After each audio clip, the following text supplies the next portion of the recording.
All right, thanks to the worship team for doing a great job on that this morning. Thank you, John, for a moving meditation. We've had a big challenge already laid before us, so I appreciate everybody's efforts today.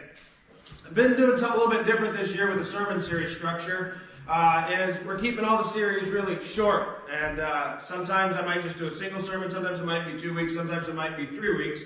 And there's a few reasons for that. For the past few years, if you noticed, I've had some really lengthy series, anywhere from 6 weeks and to the story, which was 31 weeks long, and we've had some others that were 12 weeks long. And so I'm looking for a little bit more what you might call creative flexibility on my part, as someone who long since battled procrastination. I kicked that habit a while back, but maybe there's some perks to it at times as well. And so I'm kind of changing it up this year. And the reason is I want to be able to address issues as they arise without saying, well, I'll deal with that in 2 months. Well, 2 months, nobody's talking about it anymore. No doubt our country's going through a very challenging time right now, and if you're smart, you haven't been watching the news. But if you've been aware of at least any of it, you know it's a tough time. So we're going to address some of that next week. And you're thinking, Mark, what are you going to address? I don't know yet. But that's the fun of this structure on how I'm doing the sermons this year. So I'm going to have all week to think about it, pray about it, and see what needs to be said. So you may not agree with absolutely everything I'm going to say. I'm not asking you to, but we're going to speak where the Bible speaks. And we're going to just try to have the best handle we can on this situation and what the Christian's view in response to all of the crazy in our world should be. So if you're on pins and needles, that's okay. I am too. And so we will see where we go with it next week. So be on the lookout for that. And maybe it'll stretch into 2 weeks. Who knows? Again, we're just going to see what happens. But today we are going to finish talking about giving every day a chance. Began with it last week, and talked about when you wake up each day and you embrace God's grace for your life, you're going to want to give the day a chance. But today we're going to look outward from ourselves and consider generosity. Have you ever been the recipient of amazing generosity? Received a gift you did not deserve, a surprise you did not expect, or a donation that just blew you away? As I thought about this in my own life, there's so many I couldn't begin to count. And one of the people in my life who was really good at that was my Uncle Gene. Now, he passed away over a year ago, but at his celebration of life service, they asked each family member to share something, and I talked about his generous spirit, because that is the one thing that defined Uncle Gene. You couldn't go out with him and expect to pay if you went out to a restaurant. He had company seats to the Royals baseball games, and my friend Jimmy and I, when we graduated high school, we wanted to go somewhere and do something because we didn't have a class trip. So I called Uncle Gene. I said, can we come stay with you for a few days? He goes, yeah, I'll take you to the Royals game. They're playing the Yankees when they're in town. Well, this was in 2003, and the Royals were in contention that year, so the company seats were gone. So he went to a friend of his, bought tickets at his own expense, took us to the game, which had to be very expensive because they were good seats. And then before we went to our seats, he took us to the team store. He said, pick yourselves out a shirt. The cheapest shirt we found was $80. He's like, get one for each of you. I got a hat here. He didn't bat an eye. He was just so happy. He goes, get the foot-long hot dog. I'm like, oh, okay, if you're paying per inch, that's an expensive one. But we did it, and we had a great time. Never had kids of his own, so he decided to treat all his nieces and nephews to paying for their honeymoons. So we went to Disney World, all expenses paid to go into the park, 4-day passes, stayed in Florida like 9 days. It was a crazy experience. Car rental and everything. When we were first married and we went to visit Uncle Gene, we were on our way home, and about an hour away from his apartment, because they were building this beautiful ranch house at the time, we had a blowout on the road. No problem, had a spare tire. Spare tire was flat. So I'm like, this isn't good, and this is before we had AAA, so I called Uncle Gene. He goes, well, I'll call someone for you. And then he called me a few minutes later, I'm on the way. I'm like, you don't need to drive an hour. He goes, nope, I'm on the way. Not only did he help me take the bad tire to the local Walmart about 10 miles away, he bought us 2 brand new tires for the car. And as newlyweds, when I was a full-time student preaching at a small church on a part-time basis, Missy working as a manager at Fashion Bug, it was very much appreciated.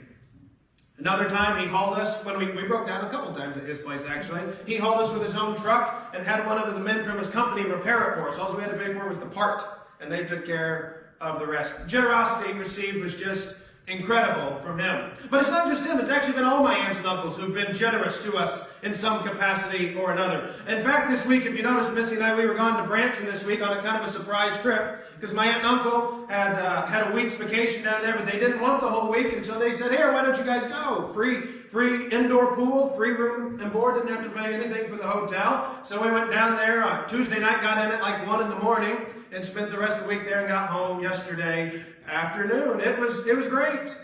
I think of my Aunt Judy and Uncle Richard in Colorado.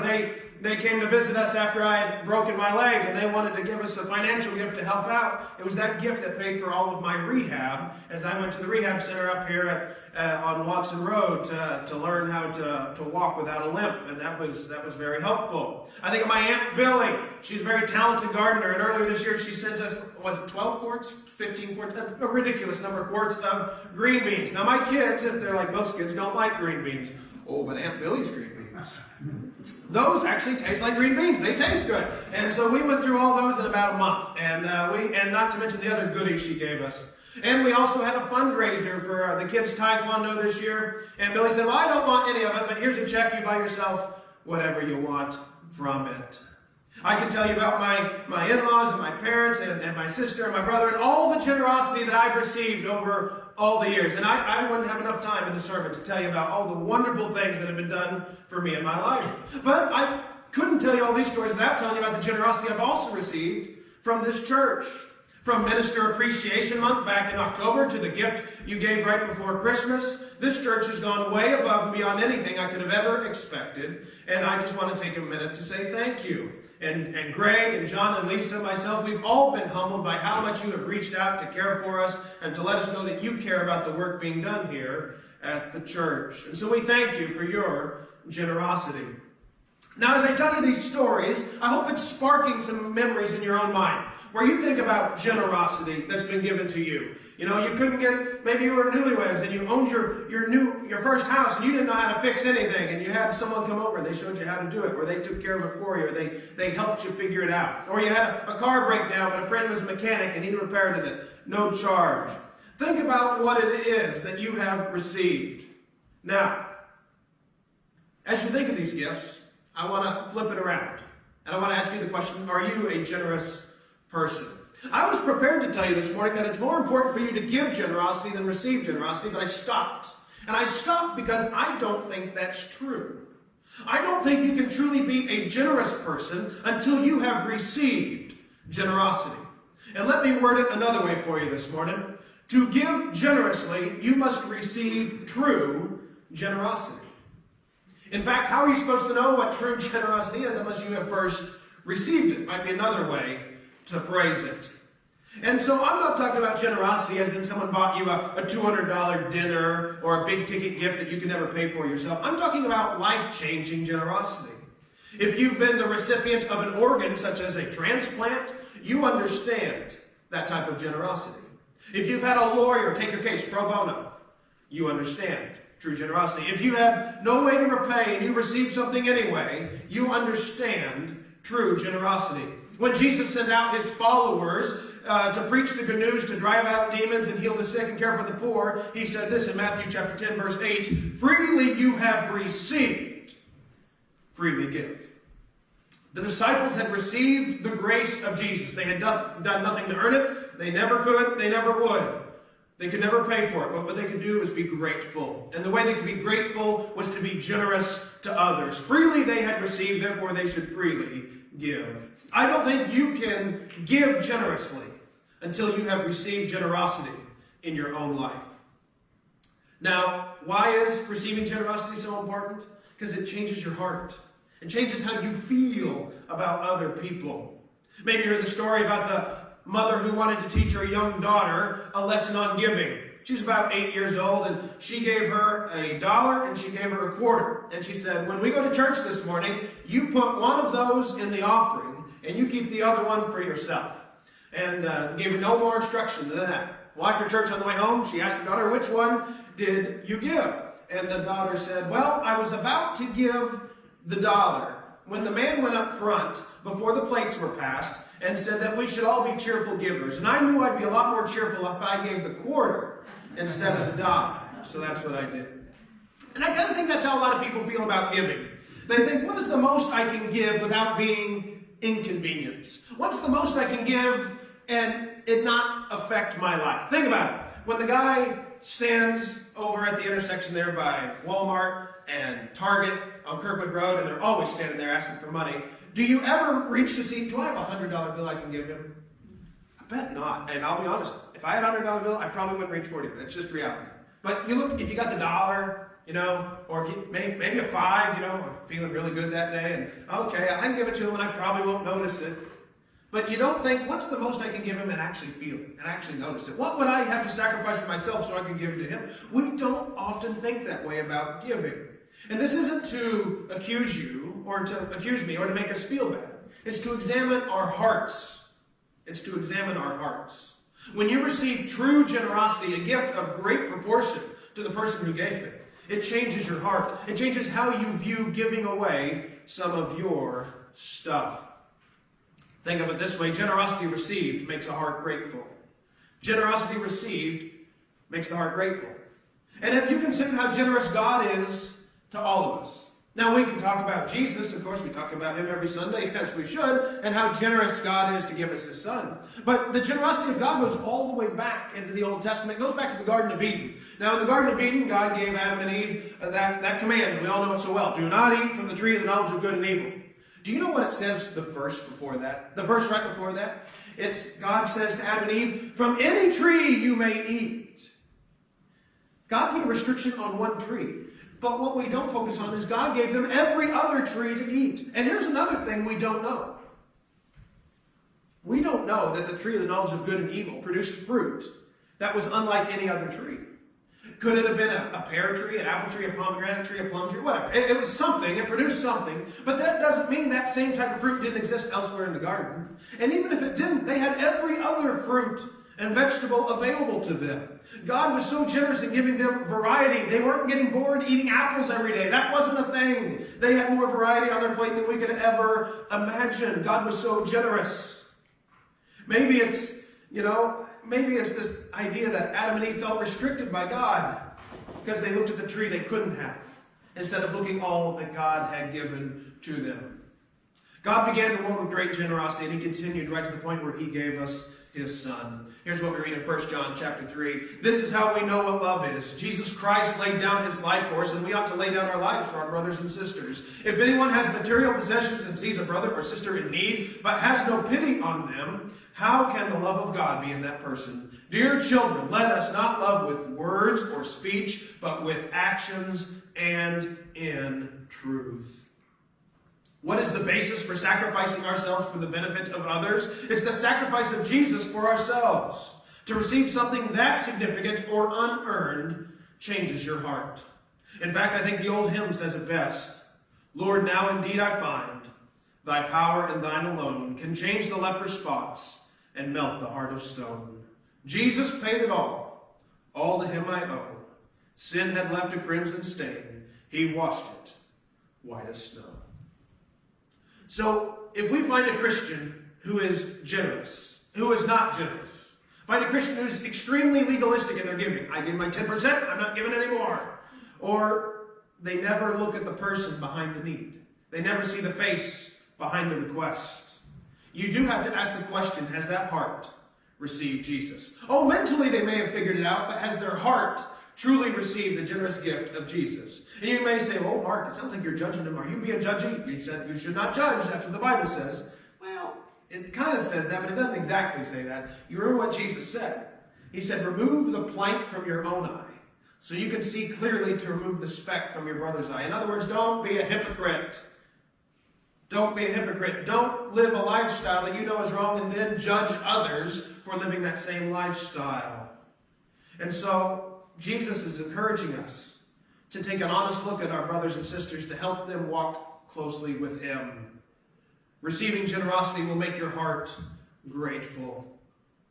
Tracy Otler's life changed in an unexpected way in Thanksgiving 1993.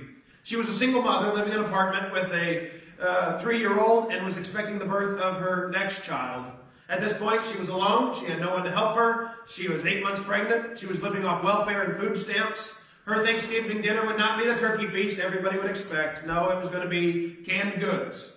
for her kids, for her kid and herself at that point. And she was staring at the canned food shelf, pretty depressed about it, when all of a sudden there was a knock at her door. She had no friends to speak of, and no family were coming over, so she didn't know what to expect. And she opened the door, and it was the delivery man from a local company that was bringing her an entire Thanksgiving feast.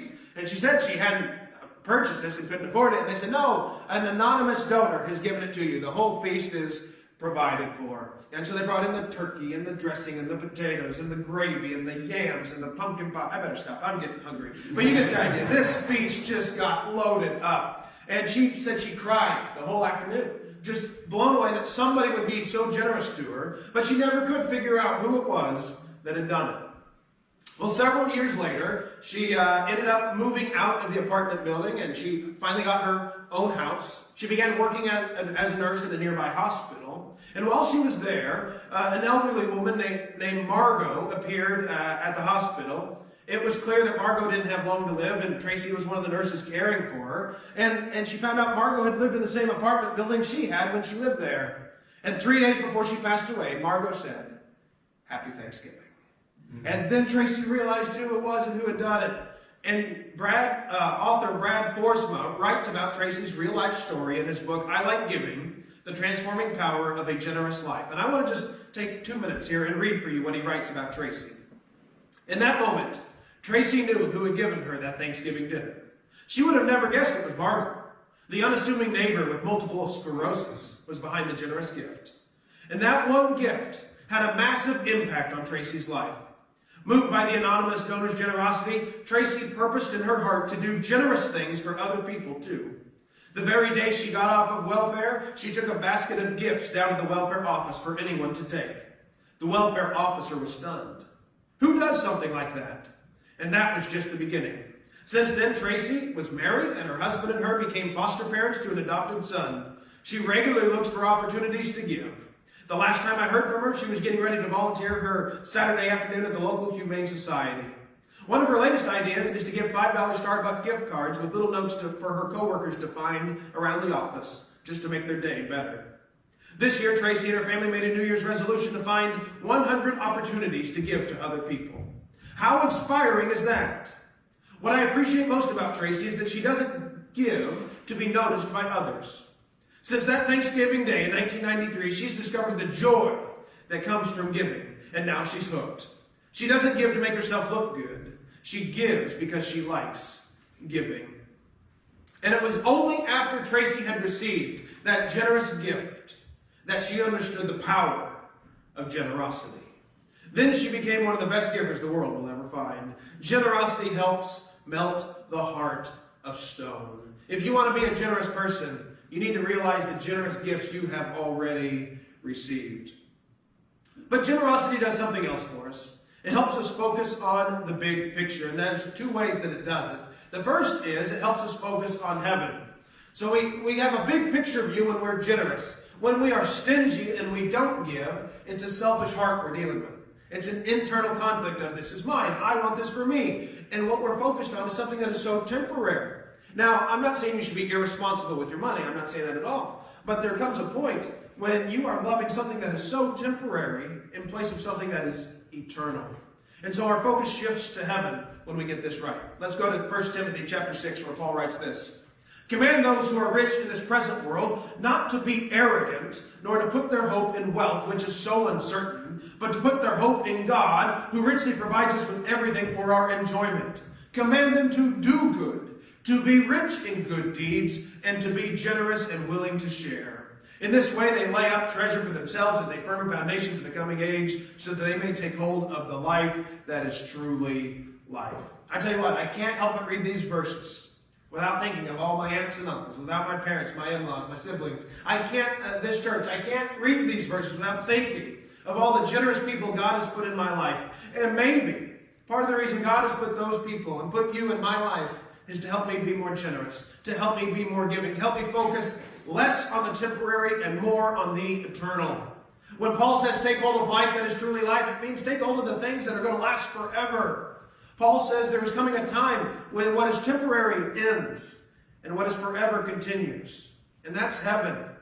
And so Paul tells Timothy, our giving has an impact on our eternity. Not that you can buy your way to heaven, because nobody can do that.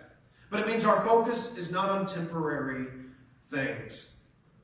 I like a story John Maxwell tells about his friend James Crocker, a very successful entrepreneur. He and his friends went out on a fishing boat to do lobster fishing, and they had a great day. And he caught 125 lobsters in that day. And so had all the tails prepared, came home, put them all in the freezer, and more than enough to last him the entire year. And the day he got home, his friend Jeff stopped by to see him. And he says, oh, take a lobster tail. This is great. You know, I can't believe I did this. And he was so delighted. His friend was so excited. He goes, man, people really like getting lobster tails. I guess they are kind of pricey. So he went out. He started giving them to all his friends. By the end of the week, he gave away 122 lobster tails, leaving himself only 3. But he was having such a great time giving, he didn't even notice. He didn't care. He didn't care that his whole year's supply of lobster was gone. Well, a few days later, he went out to the garage, and he noticed a very terrible odor. And he went over to his freezer, and what happened is, I guess a couple days earlier, maybe the fuse had kicked on it, or it went out, and it had completely de-thawed. Everything in it was ruined, including the 3 leftover lobster tails. And as he cleaned up his mess, he was feeling kind of bad for himself, like, here I went fishing, got all these lobsters, I didn't even get to enjoy one. But then it occurred to him, had he not shared those 122 lobster tails, all 125 would have been lost. So you got a really deep bank account. What are you doing with it? You can't take it with you, and I think we need to be reminded of that from time to time. Again, not encouraging you to be wasteful, not encourage you to spend it on things that don't matter, and I'm not telling you how to live with your money. I think you're smart enough to figure that out. I'm just asking you to make some serious evaluations about what you're doing with your life. Proverbs 11:25 puts it this way, a generous person will prosper, whoever refreshes others will be refreshed. I love that verse. A generous person will prosper. That's not necessarily in wealth. You don't have to have money to be generous. That's the easy one to talk about. But you can be generous in so many other ways. Acts of good service, kindness, listening to someone. In fact, this morning at church, while I was going over the sermon, I got a phone call. Someone was telling me about his life problems and he wants someone to talk to. And I said, I'll be glad to talk to you. I'm not a professional counselor. I said, I can help point you in the right direction, but I just want you to know. And he's like, that's okay. I just need someone to talk to. So we talked. We're going to talk some more this week. The focus is off of yourself when you learn to give generously with whatever you have. But there is a second part to the big picture. Before we get to it, let me tell you about Luke chapter 12, where Jesus tells the parable of the rich fool. The rich fool amasses a fortune for himself, and he decides he's going to enjoy it himself. His only concern is himself. About a dozen times in 6 verses, he uses the personal pronoun I, me. And as a result, what happens to him? God calls him out. And he says, you fool, this very night your life will be demanded from you. Then what will you get for what you prepared for yourself? This is how it will be for those who store up for things for themselves, but are not rich towards God. The focus has to shift. The focus has to shift. It's away from ourselves, and our focus becomes God. Jesus tells the man in this parable that he is condemned because he is not rich towards God. How is a person rich towards God? God owns everything. A cattle on 1,000 hills. We know the verses. He's the creator of the universe. What does God need from us? Need nothing. But he does ask us to give. God asks us to give. One way is tithing. Yes, money, it's a part of it. Giving a portion of your income to the church, it's important. But another way is to meet the needs of other people. Jesus said, whatever you do for the least of these, you do for me. When you're generous towards others, you're being generous towards God. But then the reverse is true. When you others towards God, when you withhold, when you turn a blind eye, when you don't care about the needs of others, you don't care about God. It's time we take generosity seriously. Now, when our focus is on God, there's a truth that's revealed to us. The truth is simply this: God is a generous giver. And we talked about it earlier, but I don't want us to miss it or forget it. Let's read here in Romans chapter 8. What shall we say in response to these things? If God is for us, who can be against us? He who did not spare his own son, but gave him up for us all, how will he not graciously give us all things? Give us all things? Now that sounds pretty generous to me. Now remember, all things are not all your wants, and they're not all my wants. They're all of our needs. God is to go to heaven. God is a generous giver, and our response should be to be a generous giver in return. One way is to meet the needs of others. Who do you know who could use a generous gift today? Who do you know that you could call? Hey. And I called my Aunt Sandy because, one, I didn't know how to check out of such a fancy resort, so I didn't know what to do. And secondly, I just needed to say thanks. I really appreciate it. She goes, look, we were in the ministry for over 50 years. You need times of refreshment. We know. We're just so glad we could share. Generosity received from God changes your heart so you will look out for others. Audio Adrenaline sings the song that's played on Joy FM with lyrics that go like this. Boys became kings, girls became queens, wrapped in your majesty, when we love the least of these. Then they will be brave and your name in victory, when we love the least of these. If not us, who will be like Jesus to the least of these? If not us, tell me, who will be like Jesus to the least of these? And what a great question to ask today is, if not us, who will be Jesus to the world? God has given to us so generously. The very least we can do in return is to show the world the difference that Jesus makes. And one way is to be a generous giver. Now you might be asking, Mark, while generous giving is good, I don't disagree with anything you've said. How does it do giving each day a chance? What does this have to do with that? When you start living for others, and you take the focus off of yourself, then you have a reason to wake up every day, because there is always going to be someone in your life who's in need. There's always going to be someone in your life who needs something. There's always going to be someone who needs someone to talk to, someone to take them to an appointment, someone to just let them know that someone cares about them. And when you wake up each day and the object is no longer yourself but someone else, that will give you a reason to wake up. Last week we talked about God's grace. God is so good to us. That should encourage us to give each day a chance. But today, as we accept God's grace, we now need to be dispensers of that grace. And that will also encourage you to give each day a chance. So as worship team joins me on stage, do you struggle with generosity? If you do need to ask the question, why? Why is that? Well, if you've been in church a long time, maybe it's because you take God's generosity for granted. Maybe you've become so used to the idea that God loves you and Jesus died for you, that you've embraced His grace and you've just accepted it in a matter-of-fact way. And you don't really take time to consider God's amazing grace like you used to. Today you need to refresh your heart in His grace so that you can be generous towards others. But this morning, if you've not accepted God's free gift of grace, you can do that. You can begin that life-changing journey. If it's online, you can reach out to me in any number of ways. And if you're here, you can meet me down front this morning as we stand and as we sing.